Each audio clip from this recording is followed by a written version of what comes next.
వారు పండుకొనక ముందు ఆ పట్టణస్థులు అనగా సొదొమ మనుష్యులు బాలురును వృద్ధులను ప్రజలందరూ నలుదిక్కుల నుండి కూడి వచ్చి ఆ ఇల్లు చుట్టవేసి లోతుని పిలిచి, ఈ రాత్రి నీ యొద్దకు వచ్చిన మనుష్యులు ఎక్కడ?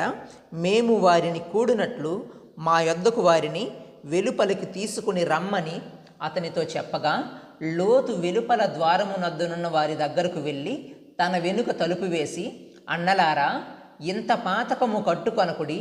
ఇదిగో, పురుషుని కూడని 2 కుమార్తెలు నాకున్నారు. సెలవైతే వారిని మీ యొద్దకు వెలుపలికి తీసుకుని వచ్చెదను. వారిని మీ మనస్సు వచ్చినట్లు చేయుడి. ఈ మనుష్యులు నా ఇంటి నీడకు వచ్చి ఉన్నారు గనుక వారిని మీరేమీ చేయకూడదని చెప్పినప్పుడు వారు, నీవు అవతలికి పొమ్మనిరి. మరియు వారు, వీడెవడో మనలోనికి పరదేశిగా వచ్చి తీర్పరిగా నుండచూచుచున్నాడు. కాగా వారికంటే నీకు ఎక్కువ కీడు చేసేదమని చెప్పి లోతు అను ఆ మనుష్యుని మీద దొమ్మిగా పడి తలుపు పగలగొట్టుటకు సమీపించిరి. అయితే ఆ మనుష్యులు తమ చేతులు చాపి లోతును ఇంటి లోపలికి తమ యొద్దకు తీసుకొని తలుపు వేసిరి. అప్పుడు వారు పిన్నలు మొదలుకొని పెద్దల వరకు ఆ ఇంటి ద్వారము దగ్గరనున్న వారికి కనుమబ్బు కలుగజేయగా వారు ద్వారము కనుగొనలేక విసిగిరి. అప్పుడు ఆ మనుష్యులు లోతుతో, ఇక్కడ నీకు మరి ఎవరున్నారు?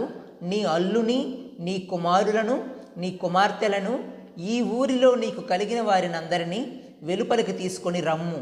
మేము ఈ చోటు నాశనము చేయవచ్చితిమి.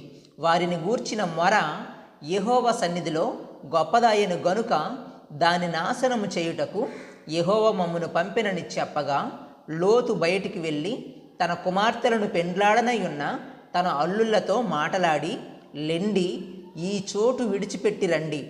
యెహోవా ఈ పట్టణమును నాశనము చేయబోవుచున్నాడని చెప్పెను. అయితే అతడు తన అల్లుల దృష్టికి ఎగతాళి చేయువాని వలె నుండెను. తెల్లవారినప్పుడు ఆ దూతలు లోతును త్వరపెట్టి, లెమ్ము, ఈ ఊరి దోష శిక్షలో నశించిపోకుండా నీ భార్యను, ఇక్కడనున్న నీ 2 కుమార్తెలను తీసుకుని రమ్మని చెప్పిరి. అతడు తడువు చేసెను.